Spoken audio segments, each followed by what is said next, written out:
We did that last year. Was a big election year, so we got a lot of predictions last year. We're just going to go right down the aisle here. Any big predictions, whether it's on the local or national fronts, that you think we'll see next year? We'll have a new city mayor. We know that. I'll predict that. Be more specific. Who will the new city mayor be? There's 3 announced candidates so far that all seem to be very capable. Marshall Stair, Eddie Manus, and India Kincannon. So I think it'll be an interesting race as to how that turns out. There aren't any great issues in the city. You know, I guess you can argue, do we even need a city anymore? Correct. Could that I don't know if we would argue that. Could that all be melted into one government and save us all money and time?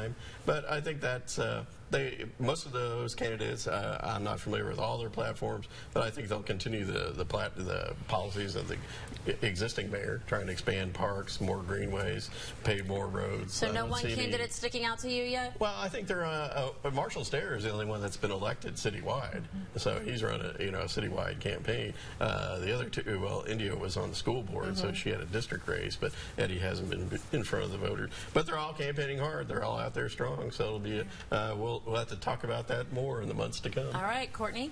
And federally, nationally, I think we'll continue to see more chaos going into 2019. But I really am going to keep my eye on the city races in 2019 because there's a huge opportunity there with us absolutely getting a new city mayor. And with the crop of candidates that we have so far, there's no bad choice.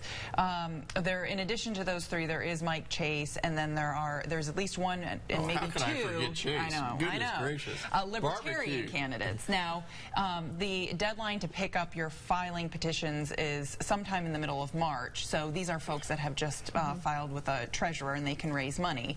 So end of May or beginning of May, we should know who the candidates are, but I think for sure it will end in a runoff. Nobody in there is going to get 50% plus. Metro government is buried, along with the Republican chances of being elected mayor of Knoxville, deeper than that treasure they're always looking for on Oak Island. And if the stock market either continues to decline or does not recover, and there is continuing chaos, and Trump gives in on any of his major promises, his support will start to erode in Tennessee.